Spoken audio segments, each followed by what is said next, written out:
Olá, seja bem-vindo a mais um vídeo do canal do Professor Tarcísio. E nós estamos gravando aqui uma série de conteúdos sobre direito agrário, tá? E hoje, em especial, eu vou comentar sobre a função social da propriedade. Evidente que no Brasil é um tema bastante polêmico, até porque, via de regra, as pessoas vão fazer esse link, né, de função social da propriedade com reforma agrária, e de reforma agrária vão fazer um link com MST, movimento, né, dos sem terras, né, movimento dos trabalhadores sem terra. E, na verdade, a reforma agrária, que é o nosso próximo tópico, inclusive, né, ela tem uma separação, né, do movimento social. O movimento social é uma coisa. Tá? A reforma agrária, a distribuição de terra no país, ela é uma coisa distinta. Tá? E essa questão da função social da propriedade, ela é o fundamento, ela é a razão de existir a reforma agrária. Por isso que esses assuntos estão conectados. Tá?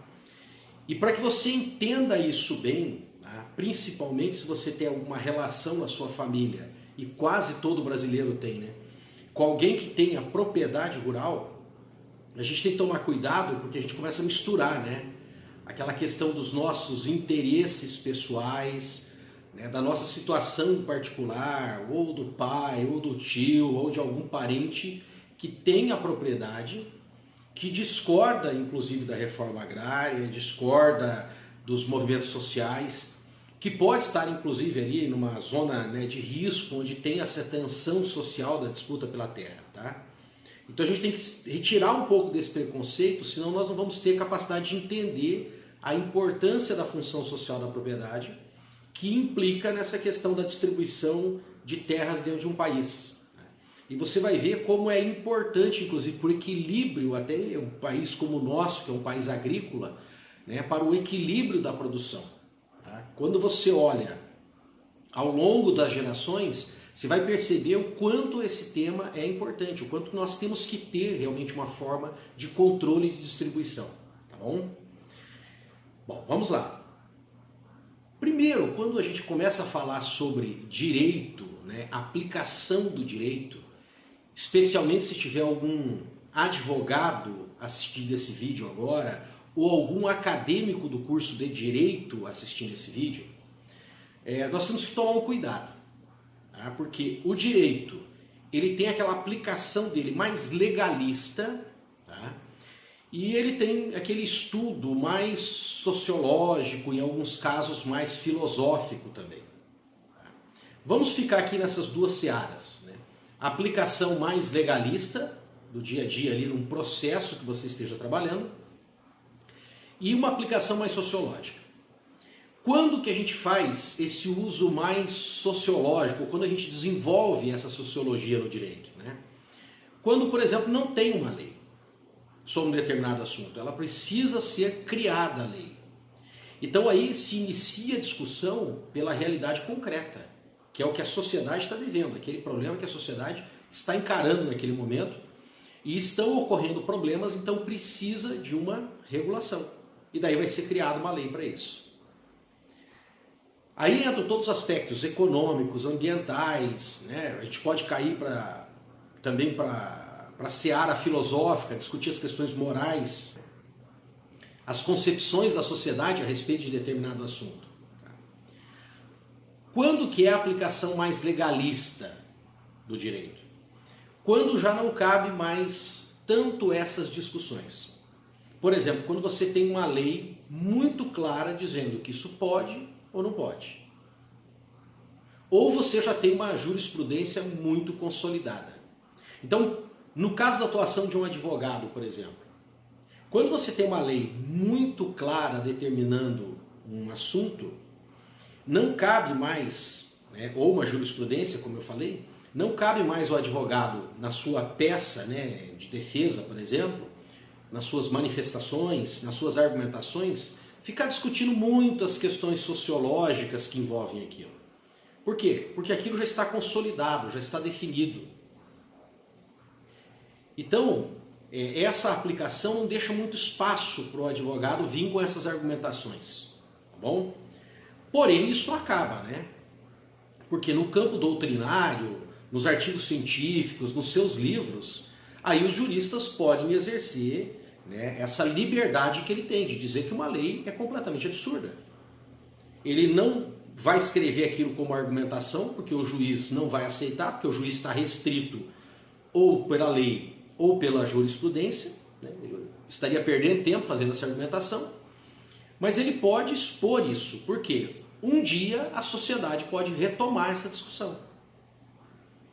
E nós vamos presenciando vários casos na sociedade, que tem uma coisa que ela é muito consolidada, tá? Você vai ter de centenas a milhares, né, de julgados que foram definidos daquela forma, conforme estava aquela lei, e com o passar do tempo, com as mudanças nas concepções da sociedade, na tecnologia, na economia, aquilo pode mudar.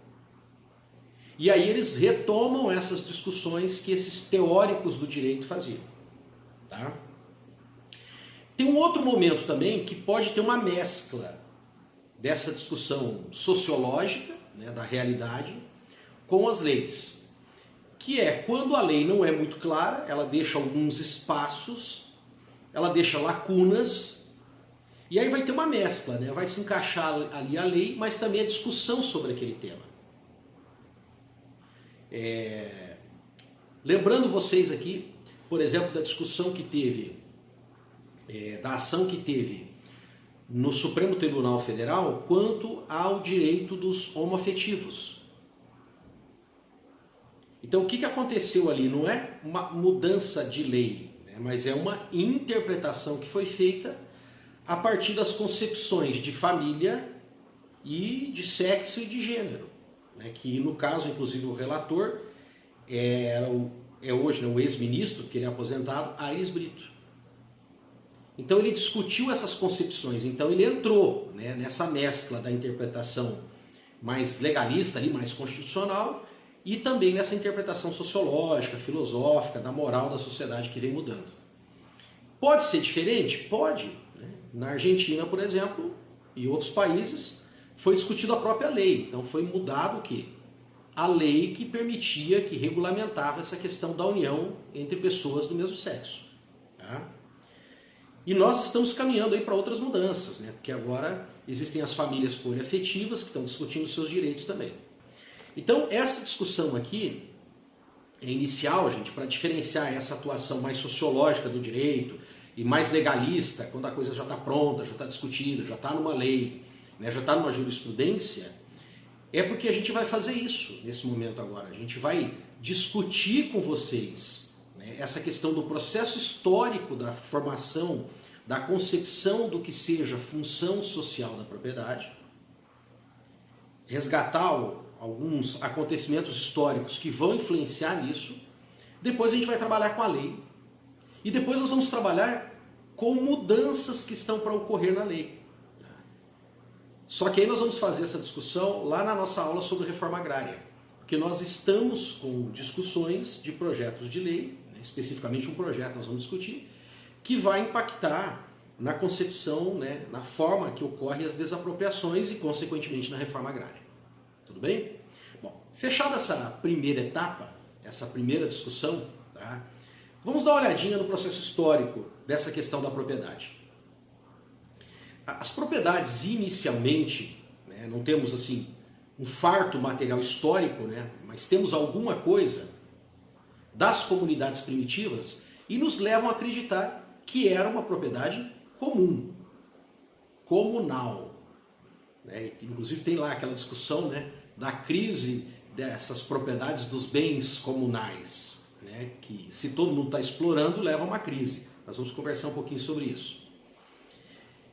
E as comunidades que se formavam, tá, exploravam de uma forma comum a propriedade. Mas eu quero crer, agora isso aqui é uma especulação, tá, gente, que mesmo nessas sociedades primitivas já tinha uma questão de delimitar o que é de quem.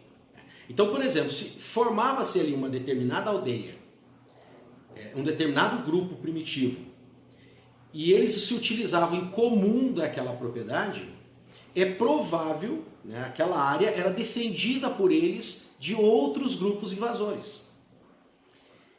Cabe aqui, inclusive, até é provável que tenha um estudo sobre isso, né?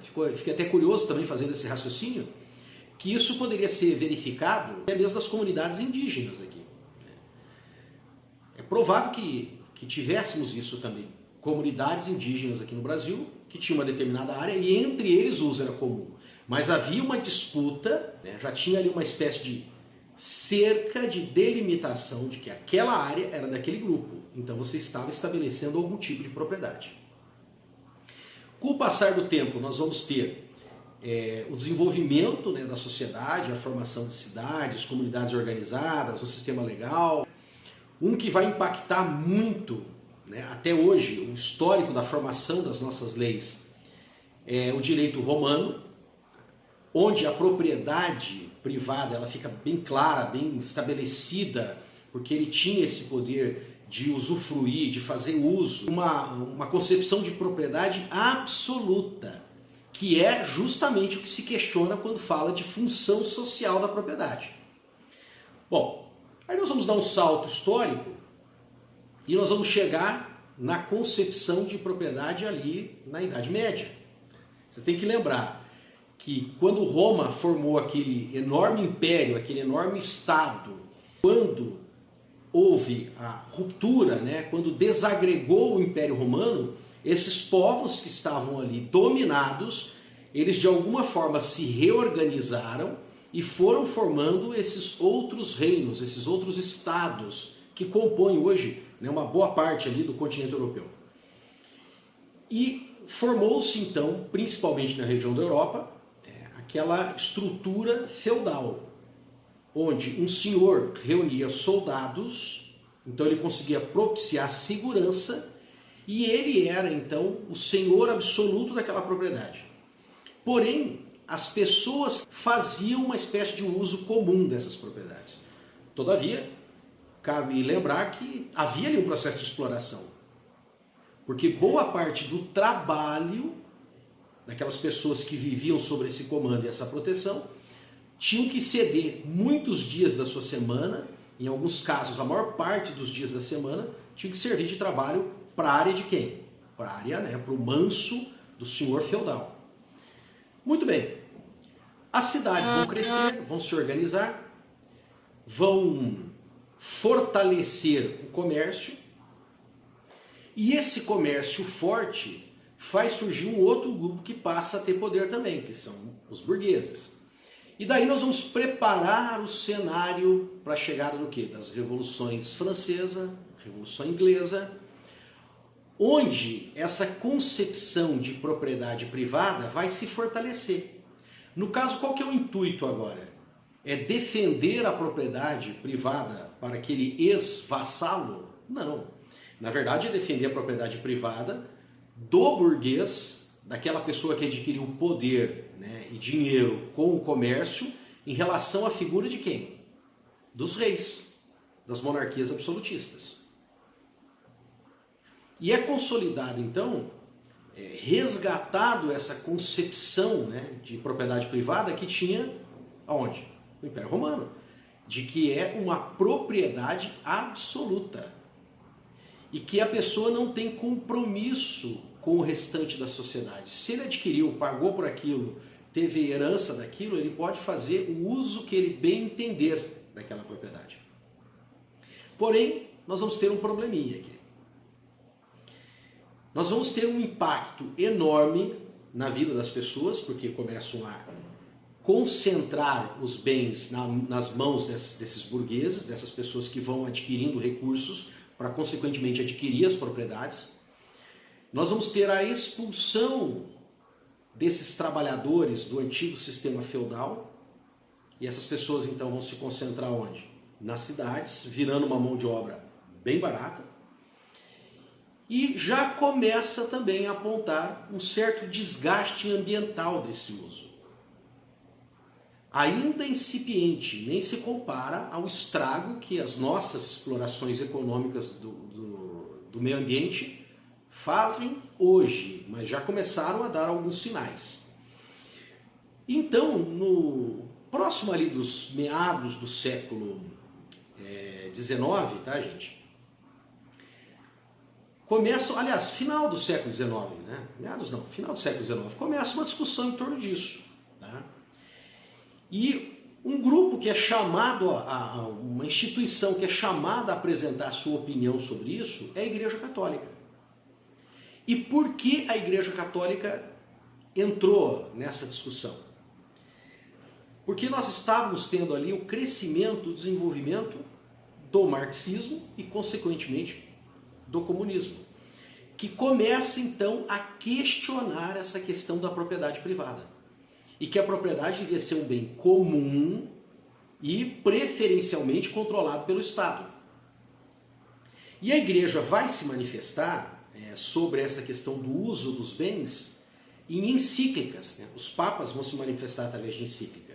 E a primeira encíclica, tá, gente, é a Rerum Novarum. Ela foi escrita em 1891.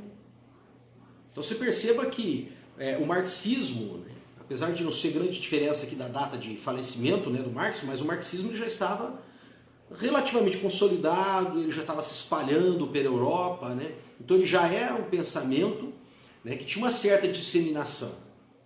E nessa carta tem um capítulo especial que se chama O uso comum dos bens criados e propriedade particular deles, aonde o Papa Leão XIII vai procurar responder justamente essa questão. E eu vou ler para vocês esse capítulo, e conforme eu vou lendo, eu vou fazendo algumas observações. Então vamos lá. Rerum Novarum. O uso comum dos bens criados e propriedade particular deles. Uma consideração mais profunda da natureza humana vai fazer sobressair melhor ainda esta verdade. O homem abrange pela sua inteligência uma infinidade de objetos, e as coisas presentes acrescenta e prende as coisas futuras. Além disso, é senhor das suas ações. Também sob a direção da lei eterna e sobre o governo universal da providência divina, ele é, de algum modo, para si a sua lei e a sua providência. E por isso que tem o direito de escolher as coisas que julgar mais aptas, não só para prover ao presente, mas ainda para o futuro. De onde se segue que deve ter sob o seu domínio não só os produtos da terra, mas ainda a própria terra, que pela sua fecundidade ele vê estar destinada a ser a sua fornecedora no futuro. Então perceba, nós estamos falando aqui de uma encíclica de um Papa. Então a explicação que ele tem que articular, que ele tem que montar, evidentemente que é uma articulação teológica. E aí de onde que parte essa autoridade?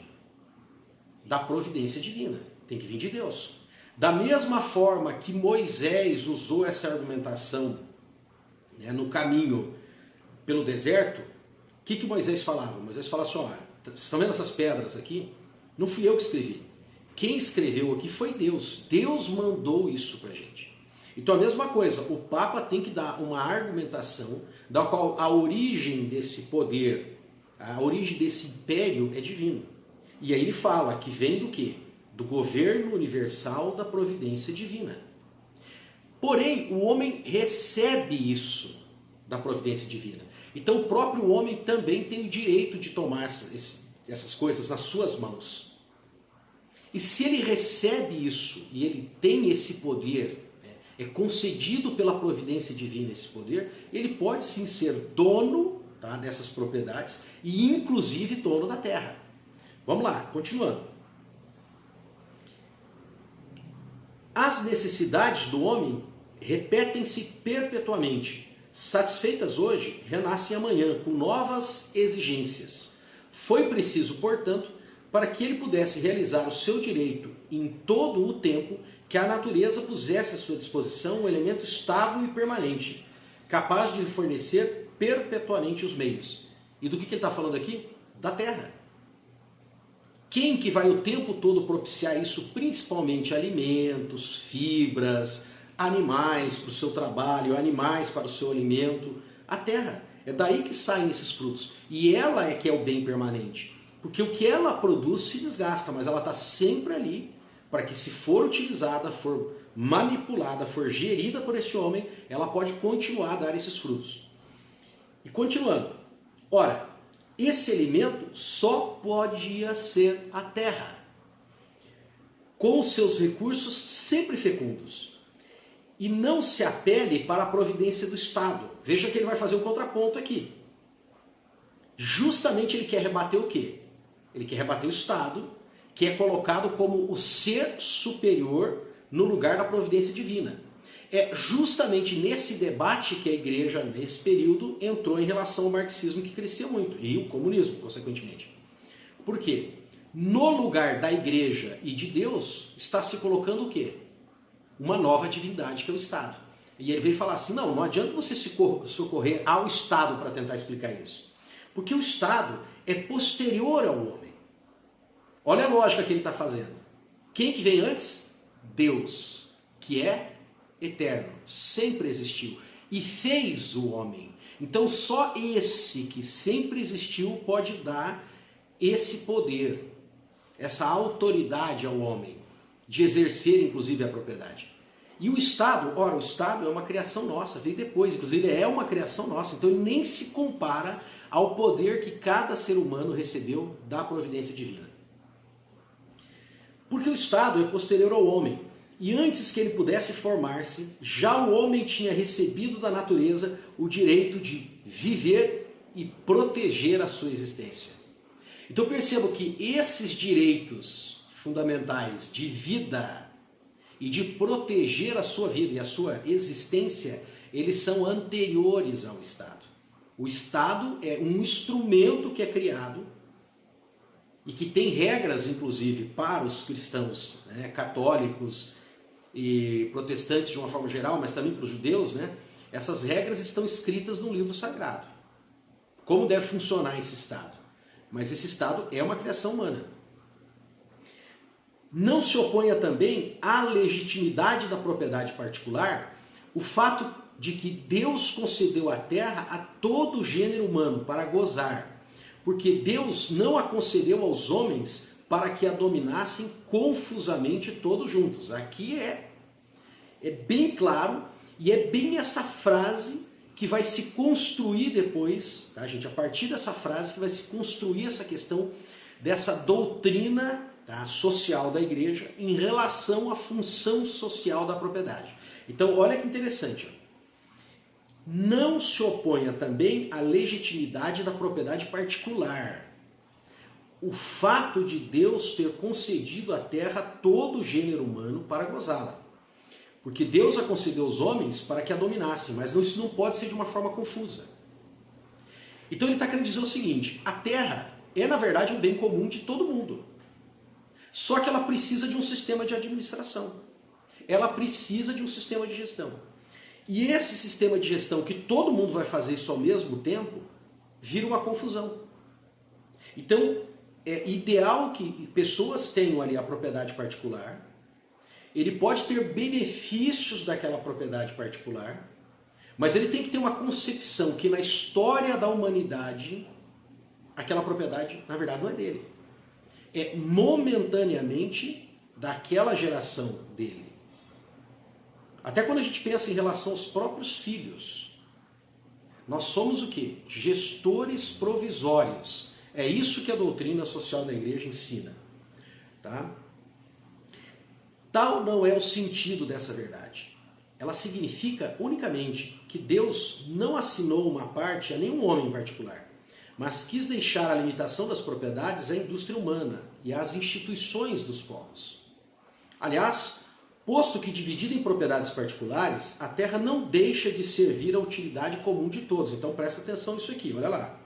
Aquela pessoa ela tem a propriedade particular por uma questão de um sistema de organização.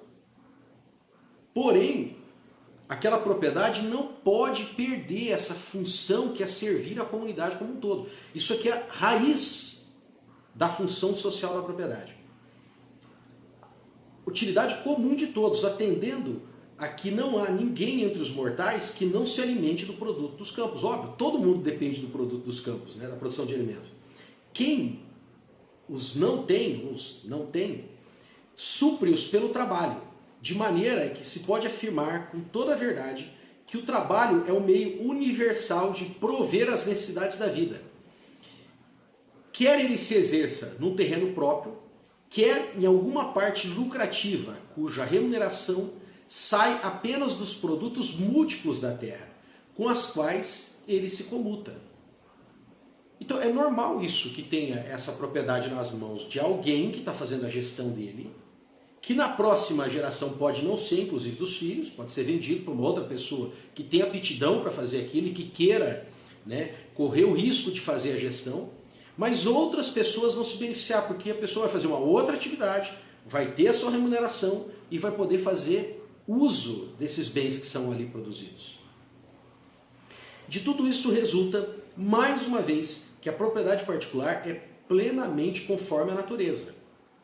Então ele está querendo justificar, vocês têm que lembrar que a Igreja Católica, né, em especial praticamente todo o cristianismo que tem uma teologia mais fundamentada, que ela defende o direito natural. Porque é óbvio, né? É um direito natural em especial, inclusive, que é aquele direito natural criado por Deus. Você tem o direito divino, as próprias leis divinas, e você tem as leis da natureza que foram criados por esse ser divino. Então eles defendem isso, que quando a gente vai buscar a origem de alguma coisa, a gente tem que buscar essa origem na intenção do Deus, desse ser divino, quando criou isso. Aí nós vamos encontrar a origem, né? O princípio, o primórdio para construir essa lei, como a gente deve interpretá-la. Tá? De tudo isso resulta, mais uma vez, que a propriedade particular é plenamente conforme à natureza. A terra, sem dúvida, fornece ao homem com abundância as coisas necessárias para a conservação da sua vida e ainda para o seu aperfeiçoamento. Mas não poderia fornecê-las sem a cultura e sem os cuidados do homem. Então, os produtos da terra, o que nós obtemos da terra, ela é uma soma da natureza e do trabalho humano, da sua cultura, daquilo que ele vai desenvolvendo para poder explorar isso e produzir os alimentos. É óbvio que nós vamos ter aqui algumas linhas de pensamento ambientalistas que discordam disso. Alguns são mais radicais e discordam totalmente, né? Que as intervenções do homem sempre são prejudiciais. E há aqueles que há um consenso, que o homem deveria aprender um pouco mais sobre essas leis da natureza e tentar usar mais as leis da natureza para explorar esses recursos naturais. Então não deixa de validar isso que está na encíclica Rerum Novarum, mas diz que deveríamos explorar, né, com uma forma de exploração que seja mais ligada aos princípios da própria natureza. Respeitar essas leis que estão na natureza. Uma linha de pensamento que procura explorar, se utilizando dos princípios que a natureza tem, das próprias leis da natureza, é a agroecologia. Ora, que faz o homem consumindo os recursos de seu espírito e as forças do seu corpo em procurar esses bens da natureza? Aplica, para assim dizer, a si mesmo a porção da natureza corpórea que cultiva e deixa nela como um certo cunho de sua pessoa, a ponto que, com toda a justiça, esse bem será possuído de futuro como seu, e não será lícito a ninguém violar o seu direito de qualquer forma que seja. Gente, o que o Papa quis dizer aqui? O que ele quis dizer aqui foi o seguinte, que você tem ali a natureza, está lá a floresta, por exemplo. O homem pode dominar aquilo, aplicar sua cultura, o seu trabalho, o seu suor, e aquilo que você vê ali, que é a lavoura, tá? Ela não é mais só a natureza. Tem a parte daquele ser humano que esteja ali. Então, cria uma tal transformação que surge ali um outro bem, um outro ser com a aplicação do ser humano. Então, quem, né, é o Estado para ir lá e retirar isso dele, tá? Esse direito que ele adquiriu trabalhando ali. É óbvio, repito mais uma vez, essa é a visão da igreja nesse período, tá, pessoal, que foi escrito essa encíclica, e uma visão particular daquele momento. Essa visão com o tempo também vai se transformando, tá bom?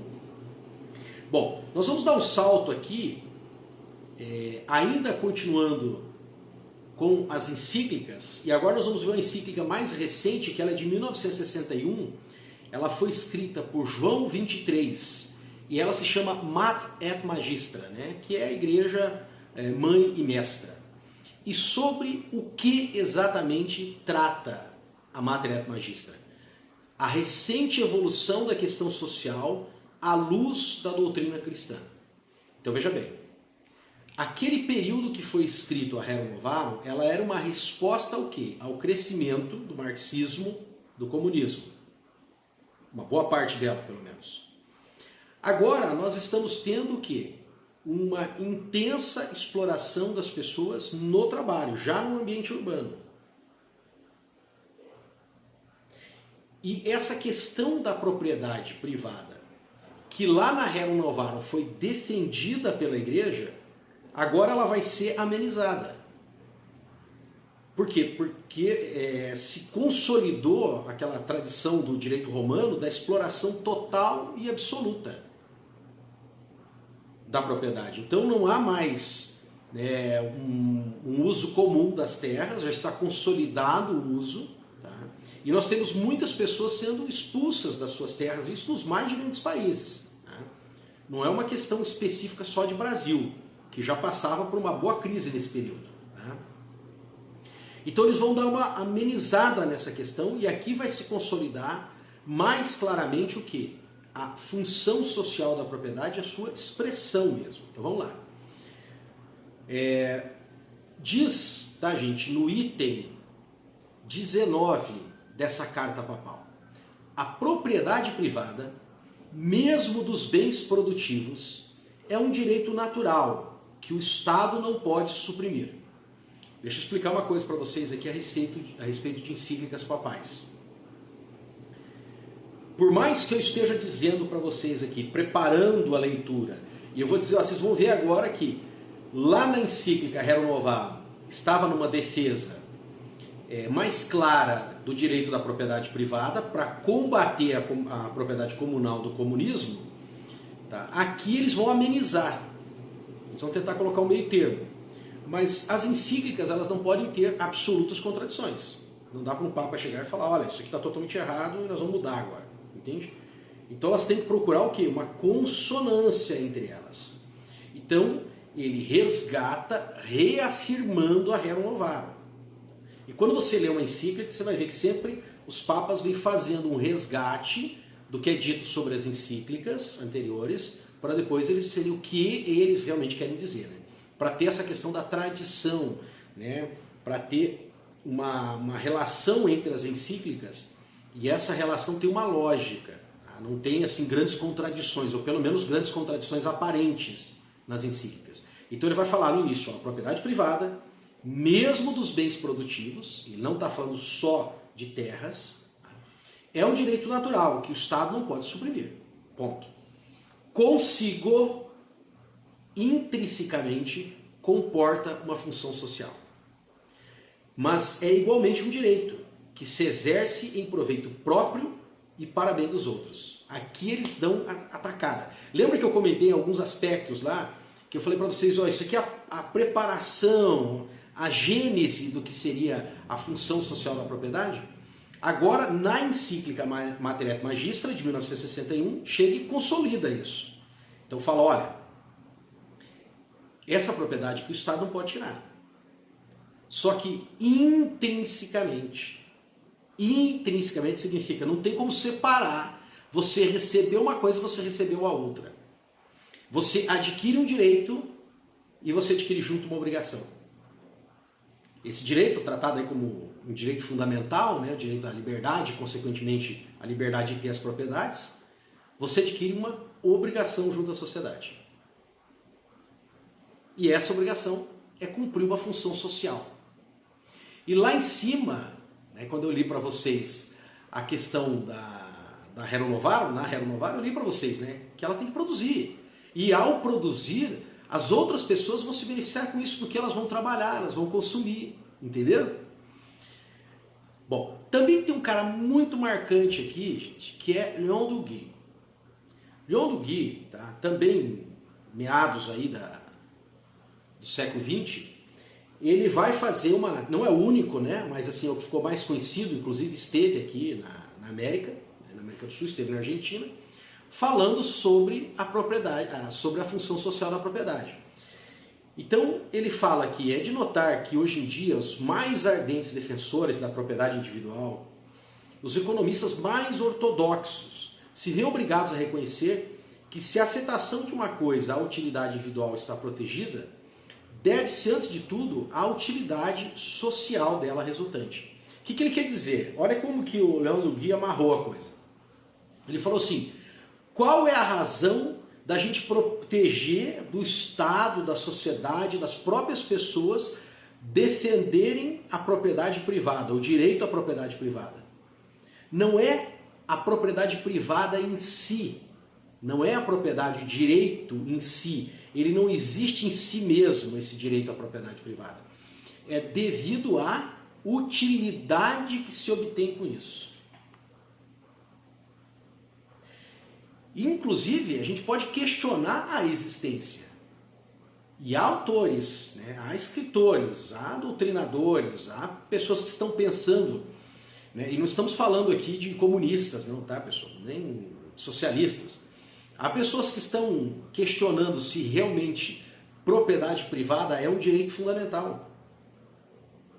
Ou se ele é, tá, ou se ele é um sistema, uma metodologia adotada para que os bens de produção sejam geridos e sirvam à comunidade como um todo. E que, na verdade, o direito fundamental que existe é a pessoa poder se utilizar dos meios de produção. Só que foram tentados alguns sistemas para proteger esse direito que as pessoas têm. Propriedades comunais, não deu muito certo. Inclusive tem aquela discussão lá, né, da crise dos comunais, né, dos bens comunais. Essa tentativa, né, de deixar livre as pessoas para explorarem o bem comum, né, no caso das pastagens, que é discutido nessa crise aí dos bens comuns, é que todo mundo tinha liberdade de explorar. Aí alguém teve uma sacada, mas se alguém controlar isso, ficar centralizado na mão de alguém, quem? O Estado. Foi outro fiasco, porque nós geramos os países comunistas, socialistas, e que só resultou o quê? Em ditaduras e mortes e sofrimento. E nós estamos vendo isso até hoje, né? Tem gente ainda defendendo essa concepção, mas na minha opinião, essas pessoas elas não têm mais... aliás, eu acho que elas nunca nem tiveram interesse nenhum em defender o bem comum. Elas se utilizam de um discurso, de uma retórica, tá, para poder tomar o poder. E é uma forma excelente, né? Porque você centraliza o poder do Estado, você vai ter o poder econômico, o poder militar, o poder da educação e todos os outros poderes que advêm disso, então você facilmente controla, domina uma sociedade. Mas ele tem que apresentar o discurso como se fosse algo socialista, para o povo, etc. Mas na verdade é um mecanismo de se tomar. O capitalismo, por sua vez, também tem suas falhas. Mas entre os sistemas até aqui apresentados, né, o da gestão privada dos bens tem sido o melhorzinho. Talvez exista outro, talvez a gente tenha que pegar esse que já é melhorzinho e tentar aprimorá-lo. Né? Tem um teórico, gente, né, um argentino, que é o professor Vidar Campos, que ele fala uma coisa bastante interessante numa análise genérica de direitos fundamentais. É um livro dele que é a Teoria Geral, né, Teoria General de los Derechos Humanos, e que ele vai falar sobre essa questão dos direitos humanos ou direitos fundamentais. Olha que interessante. Ele fala assim, nos limites existem, né, os limites existem porque são direitos dos homens numa sociedade. Então, primeira coisa interessante, não tem direito do cara sozinho, os direitos existem dentro da sociedade. Ou seja, na própria ontologia, ou seja, na própria origem, no próprio nascimento, no próprio surgimento do direito fundamental, surge conjuntamente a obrigação com os próximos. Por quê? Porque a gente só tem direitos na sociedade, não tem direitos fora da sociedade. E aí cai naquilo que o brasileiro fala muito, o seu direito vai até onde começa o direito do outro. É isso que o Bidar Campos comentou pra gente.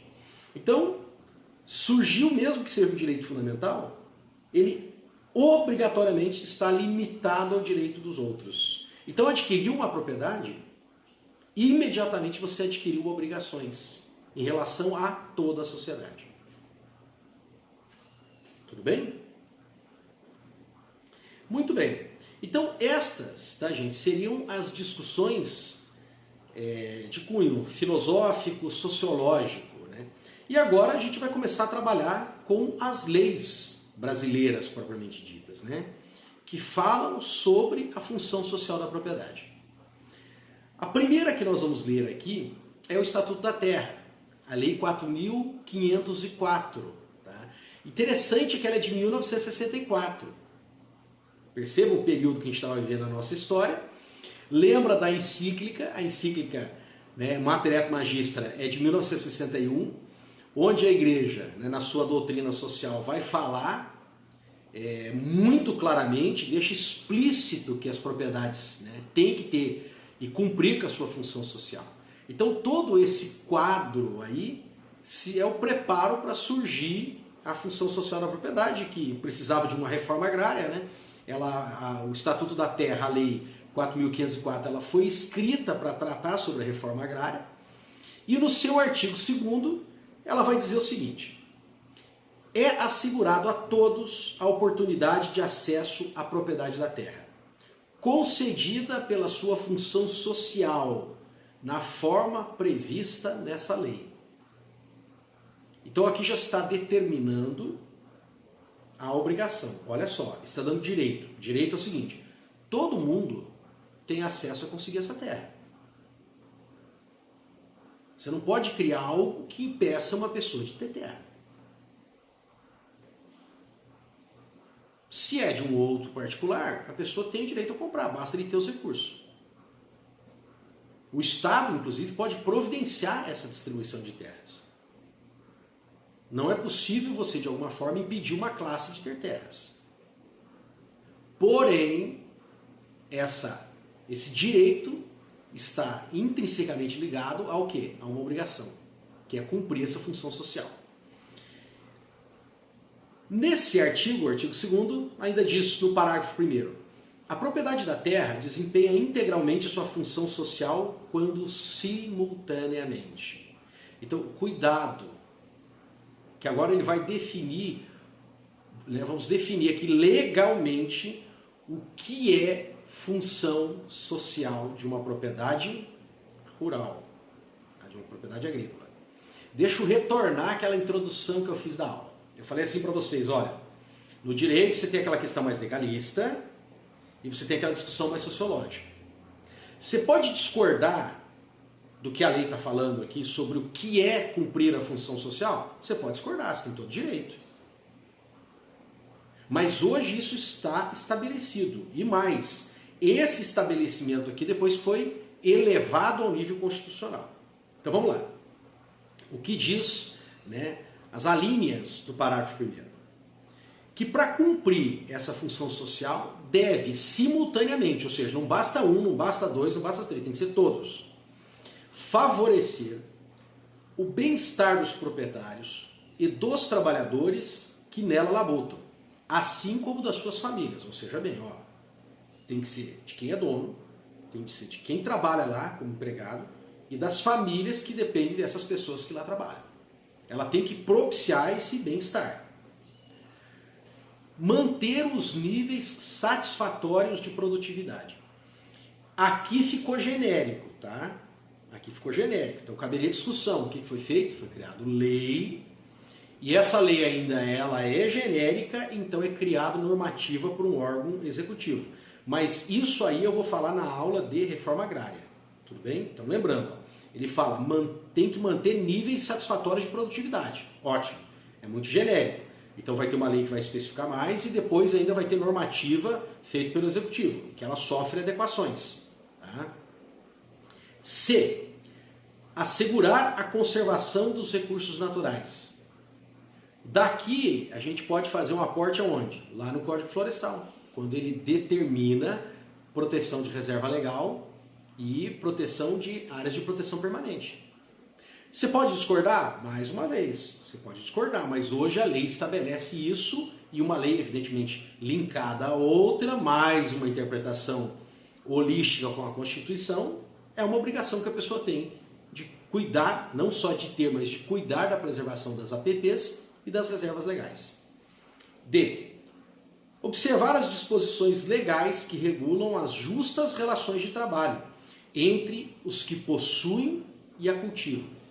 Então aqui eles visam também proteger aquelas pessoas que estão trabalhando e os regimes de trabalho que estão ali. Então a pessoa precisa dessa proteção que, aliás, já tinha sido bem difundida no meio urbano, os trabalhadores urbanos na era Vargas. Tudo bem?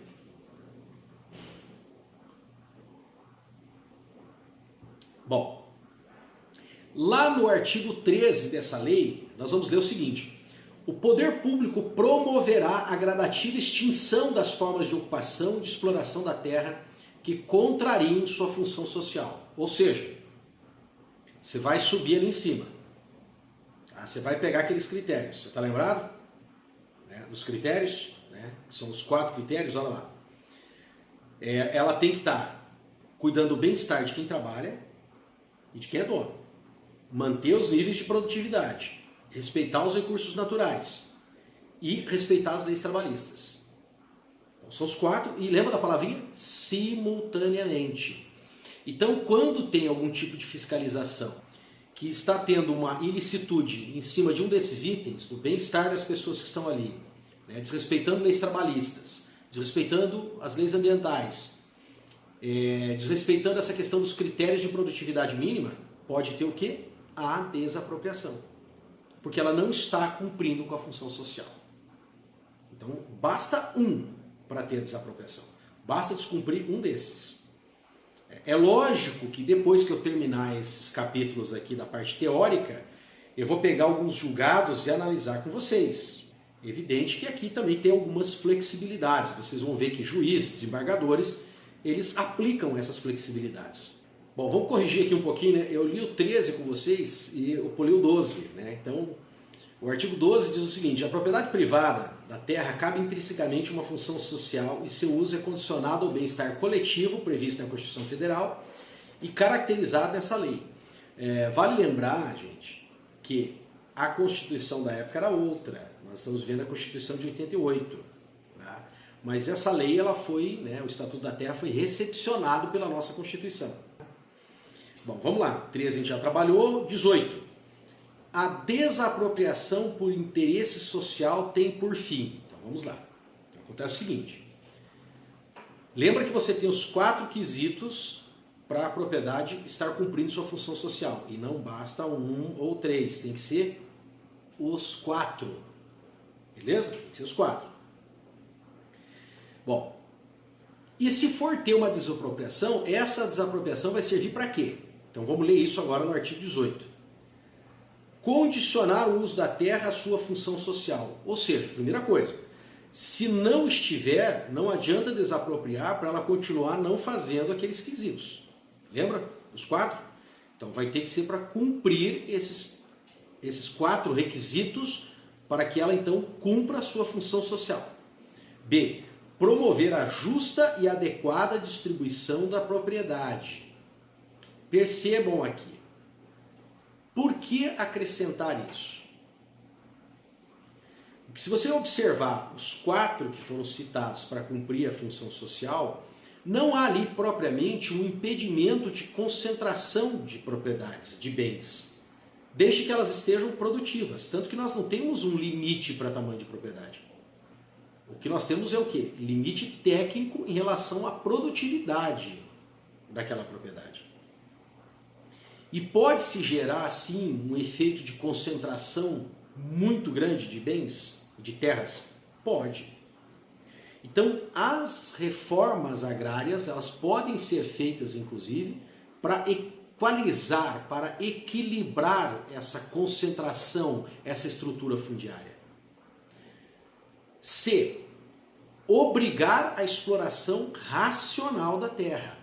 Aqui cai naquela questão da produtividade. Lembra que vai ser estabelecido, então, critérios de produtividade, e se não estiver cumprindo o mínimo que esses critérios exigem, as propriedades podem ser desapropriadas. Letra D. Permitir a recuperação social e econômica de regiões. Então aqui se imagina que quando você tem excessiva concentração, falta de ocupação dessas terras, o desenvolvimento econômico daquela região tende a ser comprometido, vai gerar pobreza. Então o Estado pode intervir buscando o quê? Ocupar mais aquelas terras para que elas se tornem mais produtivas, com isso gera trabalho, demanda de consumo, etc. e gera riqueza. E estimular pesquisas pioneiras, experimentação, demonstração e assistência técnica. O intuito aqui, gente, tá, é que quando você desapropria, você pode também estar estimulando novas culturas, novas explorações. Pode-se fazer uso em conjunto de órgãos do Estado, né, através dos seus profissionais técnicos, que prestem assistência. Então, hoje, quando se faz os assentamentos, tem toda uma estrutura que acompanha a implantação desses assentamentos para que essas pessoas possam desenvolver novas culturas, novas formas de cultivo e tenham essa assistência técnica. Estimular obras de renovação, melhoria e valorização dos recursos naturais. Olha, se você está fazendo essa redistribuição de terras, aumentando essa produtividade, você está dando a oportunidade de receber assistência técnica, novos produtos, né, exploração de novos mercados, consequentemente você acredita que também pode se fazer uma melhor gestão, né, com maior rigor dos recursos ambientais que tem ali naquela área. Incrementar a eletrificação e a industrialização no meio rural. Aqui nós vamos fazer uso tanto de desapropriações para instalar novos produtores, fazer uma redistribuição, melhorar a estrutura fundiária ali, mas também até para passagem mesmo, né, das redes. Nós estamos aqui falando das passagens das redes, e que se você tem energia, além de você gerar conforto para as famílias, você gera o quê? A industrialização. Porque as indústrias, né, rurais, elas dependem do fornecimento de energia elétrica. E facultar a criação de áreas de proteção à fauna, à flora e a outros recursos naturais, a fim de preservá-los de atividades predatórias. Então, mais uma vez, aqui um reforço àquela questão, né, da melhor gestão do meio ambiente. Quando você tem áreas mais bem distribuídas, uma estrutura fundiária melhor, com pessoas gerando riqueza, né? Você pode inclusive melhorar essa questão da gestão dos recursos naturais e a sua fiscalização. Bom, isso nós estamos falando do quê? Do Estatuto da Terra, que é anterior à nossa Constituição. E ele foi recepcionado. O que fala a própria Constituição sobre isso? Vamos lá. Constituição Federal de 1988, artigo 184. Compete à União desapropriar por interesse social. Opa, aqui já tem algo importante. Quem pode fazer isso? União, Estado, município, União. União. Por interesse social, para fins de reforma agrária, o imóvel rural que não esteja cumprindo sua função social. Lembra?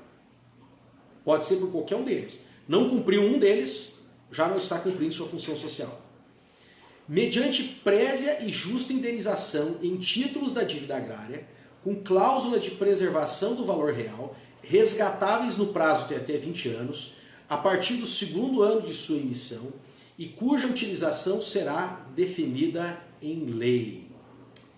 Então, lembrando que a pessoa não vai perder absolutamente a propriedade. Ela vai ser indenizada. O problema é que essa indenização é em títulos da dívida agrária. E esses títulos, ele vai ter um prazo a partir do segundo ano e até 20 anos. E aí nós vamos entrar em algumas minúcias depois, quando nós começarmos a falar de reforma agrária, sobre esses prazos, né, para poder receber isso. E lembrando que esses títulos são pagos segundo o planejamento orçamentário. Então, lembrando que isso é sempre um problema para se receber. 186. Tá? A função social é cumprida quando a propriedade rural atende simultaneamente, segundo critérios e graus de exigência estabelecidos em lei, os seguintes requisitos: aproveitamento racional e adequado. Segundo, utilização adequada dos recursos naturais disponíveis e preservação do meio ambiente. Observação das disposições que regulam as relações de trabalho. E exploração que favoreça o bem-estar dos proprietários e dos trabalhadores. O que você percebeu aqui no artigo 186? Que ele, tá, gente, é uma incorporação do Estatuto da Terra. Então aquilo que já está descrito no Estatuto da Terra é elevado ao status constitucional. Então, para finalizar, tá, gente, nós tivemos todo um desenvolvimento, tá, de doutrina, de aspectos sociais, econômicos, né, da discussão sobre o direito à propriedade privada.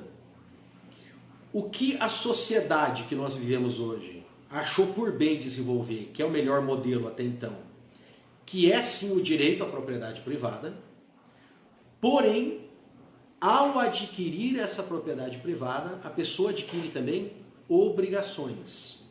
Ela não pode utilizar essa propriedade da forma que ela acha que é o correto, mas ela tem que utilizar essa propriedade conforme a sociedade definiu através de leis.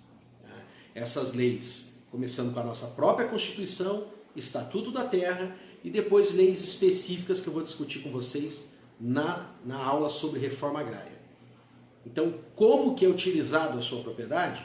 Você tem bastante flexibilidade, mas parte do uso já é determinado, né, pela sociedade, pelo poder do Estado. E, na minha opinião, eu repito aquilo que eu falei no início, na minha concepção, a propriedade privada ela é sim relativa. Tá? É o direito, a pessoa deve protegê-lo, pode protegê-lo, o Estado tem que estar ali para isso. Tá? Mas quando a gente olha a questão numa dinâmica, numa ética intergeracional, nós somos pessoas que estão incumbidos ali de cuidar daqueles bens. A partir do momento em que você se utiliza dos seus recursos financeiros, do seu trabalho para adquirir uma propriedade, falando especificamente aqui de propriedades agrícolas agora, você adquiriu também a obrigação de cuidar disso para as próximas gerações, que pode ser inclusive o seu filho. Quero agradecer a paciência de vocês que estiveram acompanhando essa aula, também aos meus alunos do curso de agronegócio. Espero que aproveitem, que tenham utilidade, tá? Curtam aí no canal, tá? Se inscrevam, compartilhem o vídeo, né? Eu também criei o canal para os meus alunos, mas também para atingir a sociedade como um todo. Caso queiram entrar em contato comigo, sempre vai estar aqui nos vídeos o meu e-mail. E eu gostaria muito de conhecer vocês, conhecer profissionais da área, tá? Pessoas que querem conversar sobre isso, também, né, os produtores rurais que gostariam de fazer alguma pergunta, tem alguma dúvida, tá? Fiquem à vontade, pode fazer uso do meu e-mail institucional. Tá bom? Muito obrigado. Até a próxima.